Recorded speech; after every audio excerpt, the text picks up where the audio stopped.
শিব শম্ভু কি জয়, হর হর মহাদেব। সুপ্রিয় ভক্তবৃন্দ, কলির মহাতীর্থ নামে খ্যাত বাংলাদেশের সীতাকুণ্ডের নিকটে চন্দ্রনাথ পাহাড়ের উপরে অবস্থিত চন্দ্রনাথ মন্দিরে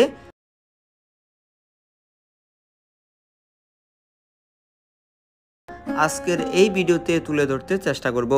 তো ভিডিওটি আপনাদের সকলেরই ভালো লাগবে, শেষ পর্যন্ত ভিডিওটি দেখতে থাকুন। আমরা এখন এক এক করে এই মন্দিরের ইতিহাস এবং এই মন্দিরের মহিমা জানব, তার পাশাপাশি এই শিব চতুর্দশী মহোৎসব দর্শন করব।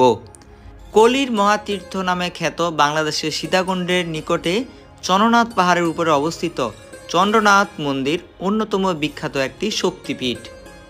এখানে সর্বোচ্চ চূড়ায় অবস্থিত চন্দ্রনাথ মন্দির সনাতন শাস্ত্র গ্রন্থ অনুসারে মাতা সতী দেবীর ৫১টি দেহ খণ্ডাংশের দক্ষিণ হস্তার্ধ পতিত হয়েছে এই চন্দ্রনাথ ধামে।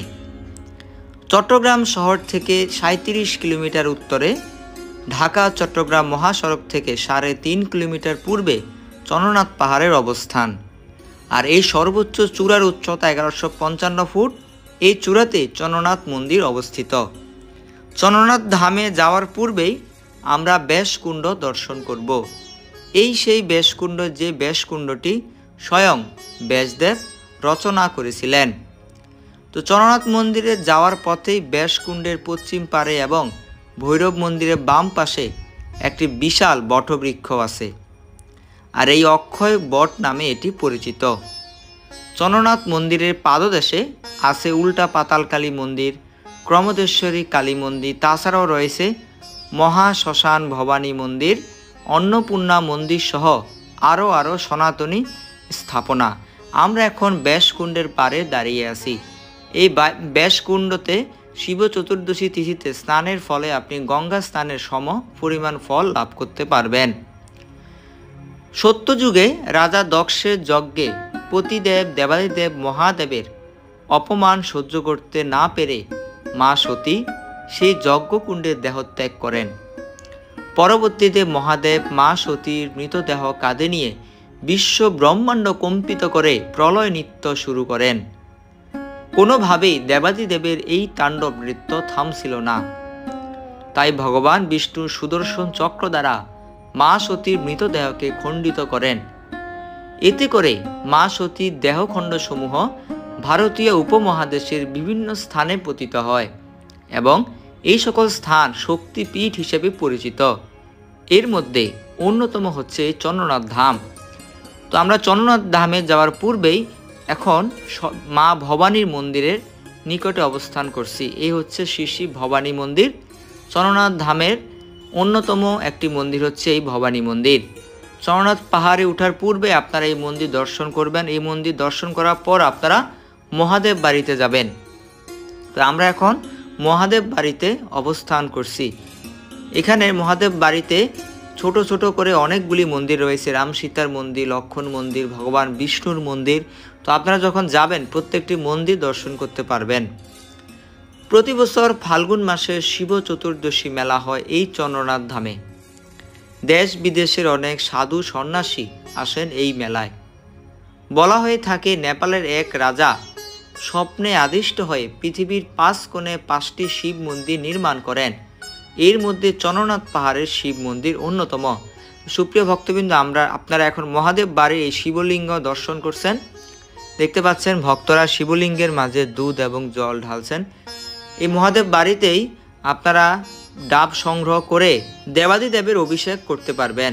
তো আমরা এক এক করে এখন সবগুলি মন্দির দর্শন করে পাহাড়ের যে চূড়ায় চন্দ্রনাথ মন্দির রয়েছে সেই মন্দিরের উদ্দেশ্যে যাত্রা করছি। ধর্মগ্রন্থ ও ইতিহাস মতে এখানে মহামুনি ভার্গব বসবাস করতেন।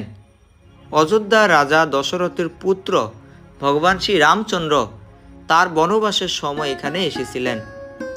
তারা আসবেন জানতে পেরে মহামুনি ভার্গব এখানে স্নানের জন্য ৩টি কুণ্ড সৃষ্টি করেন। এরপর ভগবান রামচন্দ্রের সীতা দেবী এই কুণ্ডে স্নান করেন। এরপর থেকেই এই স্থানের নাম হয় সীতাকুণ্ড। চন্দ্রনাথ পাহাড়ের চূড়ায় উঠলেই শিব মন্দিরের দেখা পাওয়া সম্ভব। আপনারা দেখতে পাচ্ছেন যে হাজার হাজার ভক্তবৃন্দ একসাথে সমবেত হয়েছেন এই চন্দ্রনাথ পাহাড়ের চূড়ায় উপস্থিত হওয়ার জন্য কথা বলতেছিলাম। চন্দ্রনাথ পাহাড়ের চূড়ায় উঠলেই এই শিব মন্দিরে দেখা পাওয়া যাবে, তবে এর জন্য আপনাকে পাড়ি দিতে হবে 2200 এরও বেশি সিঁড়ি। কোনো স্থানে সিঁড়িগুলি এতটা পিচ্ছিল ও সংকীর্ণ যে ওঠা বিপজ্জনক হতে পারে।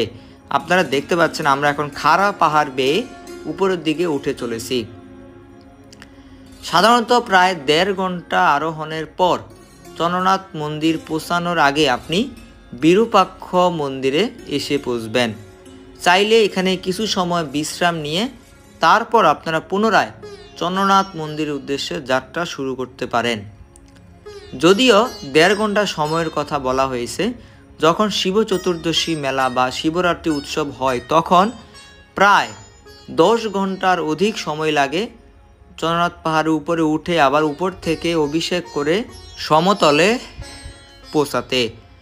সুপ্রিয় ভক্তবৃন্দ, এই হচ্ছে চন্দ্রনাথ মন্দিরের ইতিহাস, চন্দ্রনাথ মন্দিরের বিভিন্ন মহিমা। তো আমরা এখন সেই বিরূপাক্ষ মন্দিরের সামনে অবস্থান করছি। অনেক ভিড় থাকার কারণে আমি আপনাদেরকে এই বিরূপাক্ষ মন্দিরের ভিতরের দৃশ্যটি দর্শন করতে পারলাম না। মন্দিরের যেদিকে তাকাবেন সেদিকেই ভক্তবৃন্দের আগমনে মুখরিত হয়ে আছে সমগ্র মন্দির প্রাঙ্গণ। বিরূপাক্ষ মন্দির থেকে আপনাদেরকে নিচের দিকে একটু দর্শন করাই। দেখতে পাচ্ছেন সারিবদ্ধভাবে একে একে করে ভক্তবৃন্দরা চন্দ্রনাথ পাহাড়ের উদ্দেশ্যে যাত্রা করছেন। বিরূপাক্ষ মন্দির থেকে এখনও প্রায় অনেক দূরে চন্দ্রনাথ মন্দিরের মূল চূড়া আপনারা দেখতে পাচ্ছেন। তো আমরা কিছুক্ষণ এই স্থানে বিশ্রাম গ্রহণ করার পর পুনরায় আবার চন্দ্রনাথ পাহাড়ের উদ্দেশ্যে যাত্রা শুরু করলাম, চন্দ্রনাথ মন্দিরের উদ্দেশ্যে যাত্রা শুরু করলাম। ছোট বাচ্চা থেকে বৃদ্ধ অনেকেই দেখতে পাচ্ছেন এই চন্দ্রনাথ মন্দিরে ওঠার জন্য মনের অভিলাষ করেছেন এবং অভিলাষ পূর্ণ করার জন্য যাত্রা শুরু করেছেন। আপনারা যারা চন্দ্রনাথ মন্দিরে আসবেন দর্শন করার জন্য অবশ্যই সাথে করে জল, স্যালাইন এবং ডাবের জল নিয়ে আসতে চেষ্টা করবেন। কেননা যখন আপনারা চন্দ্রনাথ পাহাড়ে আরোহণ করবেন, আরোহণ করার কারণে কিছু সময় পরে আপনাদের গলা শুকিয়ে যাবে, তাই অবশ্যই জল, ডাবের জল, স্যালাইন এগুলি সাথে করে নিয়ে আসবেন। তো আমরা প্রায় অর্ধেকের উপরে পথ পাড়ি দিয়ে মন্দিরের খুব কাছাকাছি অবস্থান করছি। তো যত উপরের দিকে যাচ্ছিলাম রাস্তাগুলি ততই সরু এবং চিকন হচ্ছিল। তো বলতে বলতে অবশেষে আমরা চন্দ্রনাথ মন্দিরের সামনে এসে উপস্থিত হলাম। চন্দ্রনাথ ধাম কি জয়, দেবাদিদেব মহাদেব কি জয়, শিব শম্ভু কি জয়।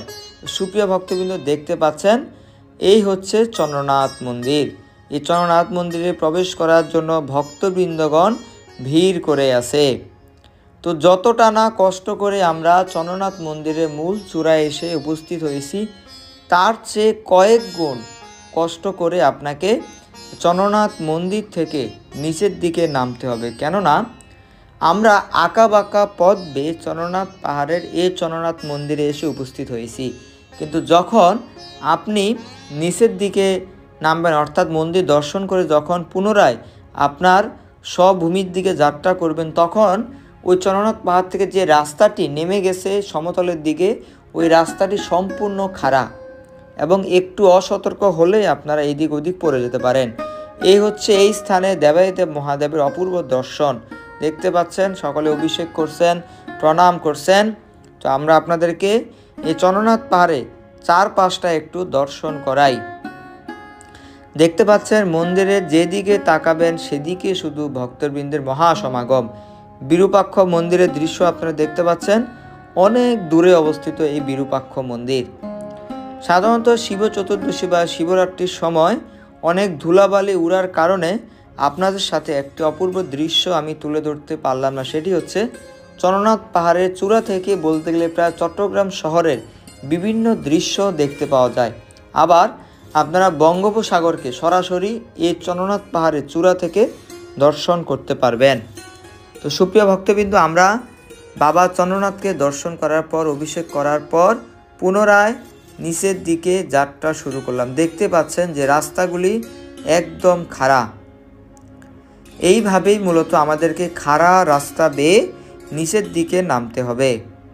তো কিছু